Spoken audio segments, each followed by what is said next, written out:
NAB Khyber Pakhtunkhwa نے کیسر اقبال کو گرفتار کر لیا ہے، جو پاکستان کے سب سے بڑے مالیاتی اسکینڈلز میں سے ایک کا مبینہ ماسٹر مائنڈ بتایا جا رہا ہے۔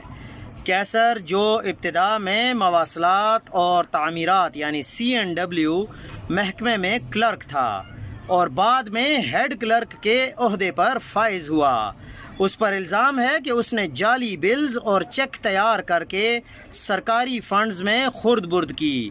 نیب نے کارروائی کے دوران سونا، غیر ملکی کرنسی، لگژری گاڑیاں اور اربوں روپے مالیت کی جائیداد کے کاغذات برآمد کر لیے۔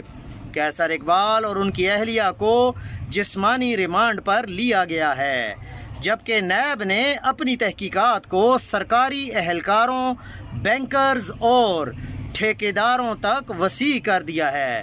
انشاءاللہ تعالی اب وہ تمام بڑی مچھلیاں جو اب تک بچتی ہوئی آ رہی تھیں سب گرفت میں آئیں گی، چاہے ان کا تعلق کسی بھی سیاسی جماعت سے کیوں نہ ہو۔ KPK کو اب مکمل طور پر صاف کیا جائے گا۔